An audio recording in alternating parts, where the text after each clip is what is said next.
Good evening, everyone. We're back at the Disneyland Resort. It is about 9:30 right now. The fireworks are about to start. It's a last-minute trip to Disneyland. We're gonna try to see how many rides we could do and how the crowds are looking on a Thursday night. It shouldn't be too bad. Usually Thursdays aren't horrible. People are still in school. Everyone's still getting ready for finals. And if you are getting ready for finals, good luck with that.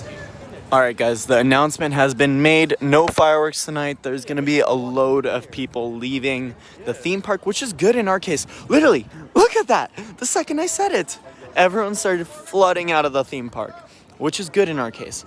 The lines are going to drop down. There wouldn't be much foot traffic walking around the park. It's going to be a lot nicer. All right, guys, as a result of the fireworks being canceled, they're doing snowfall on Main Street, USA. They have projections running, and at some point it's going to start snowing. A lot of people trying to leave the theme park zone now. It's really difficult to get past Main Street.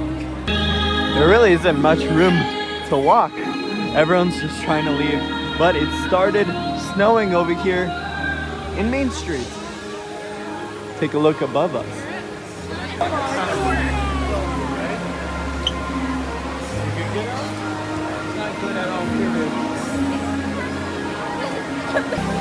They're running so much snow right now. Or snow, whatever you want to call it. I feel like I've never really seen the Christmas fireworks show. Even last year, it never really happened because it was just always so windy every night.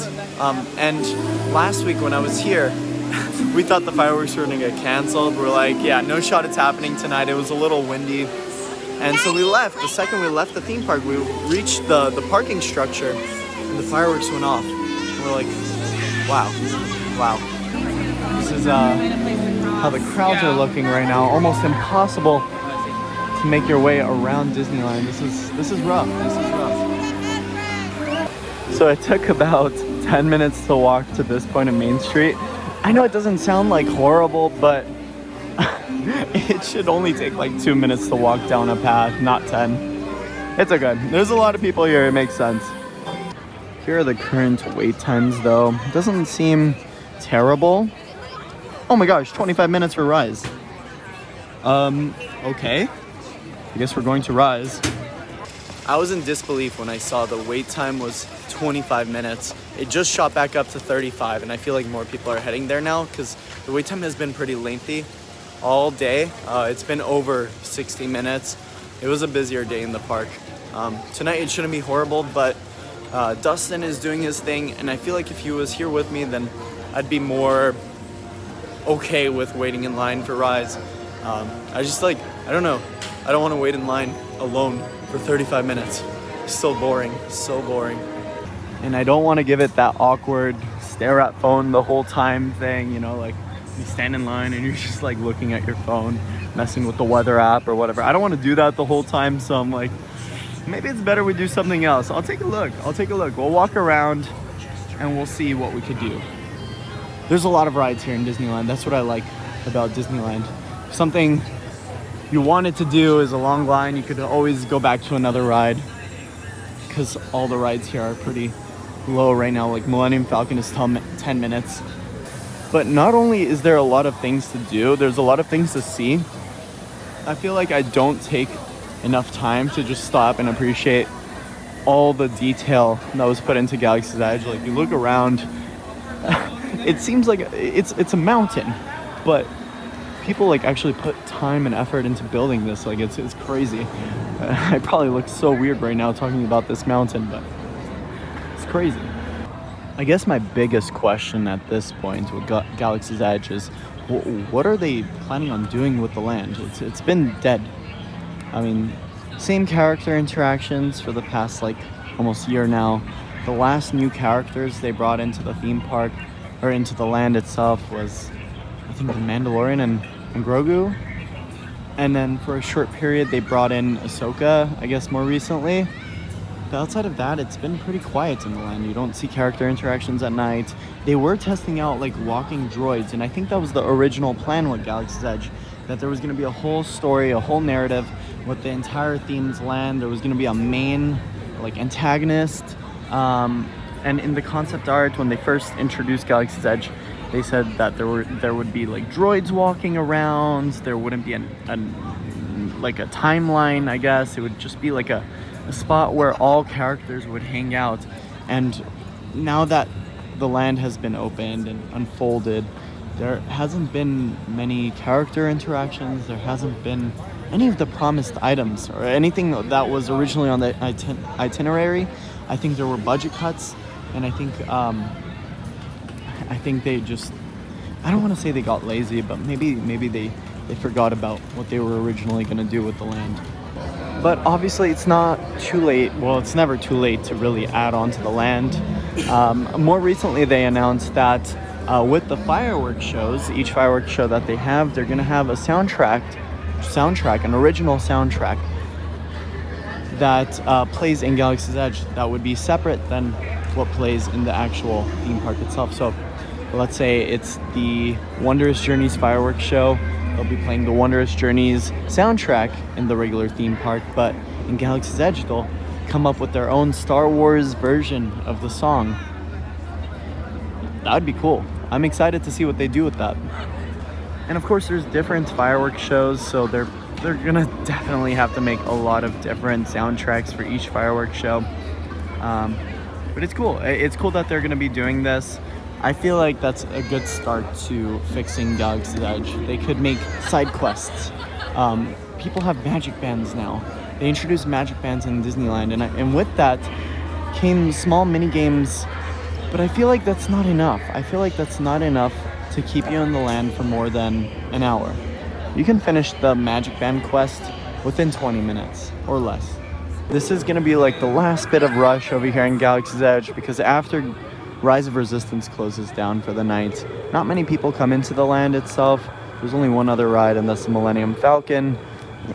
It's a mid-tier ride. I wouldn't say it's the greatest attraction in Disneyland, and a lot of people have to agree with that, because after Rise closes, there aren't many people inside of Galaxy's Edge.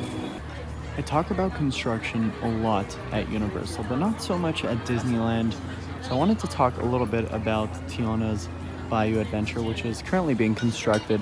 Obviously, Disney World's version is way more ahead in construction than Disneyland's version. And that's only because Walt Disney World's version closed 5 months before Disneyland's version. Actually, they closed on my birthday, January 23rd, 2023 in Disney World. And in Disneyland, they closed on the 30th of May, so just a few months ago. They're hard at work. They are hard at work, but there hasn't been any massive changes with the mountain. I guess for the most part, it's going to look the same. But theming-wise, there hasn't been any massive changes quite yet. And I have a feeling in January or February, we're going to see some huge changes. One thing I do wish with this project is originally they were going to have a big tree stump on the top with branches and all that stuff. They cut that. So there's no longer going to be a tree, and there's no longer going to be a big boat sitting in the tree. That was the original plan, and it got scrapped. I love blue sky ideas, and I hope not too much was cut out of the ride, because I feel like when they remove something as big as that, they've definitely removed other elements inside of their attraction itself. So once this attraction is done, it's going to be done in late 2024. Once it's done, I'd love to see some blue sky concept and compare it to what actually came into iteration. Here's another angle onto that. I mean, it still looks basically the same. It still looks like Splash Mountain. It's still going to be Splash Mountain at the end of the day. Nothing is gonna really drastically change, unless I'm wrong here. Actually, it would be pretty cool to see a completely different ride here. We'll see. But it is cool that they did leave some of the original Brer Patch theming. Honestly, once this ride opens, I couldn't see Hungry Bear staying or Winnie the Pooh staying. I feel like they're gonna change it over time.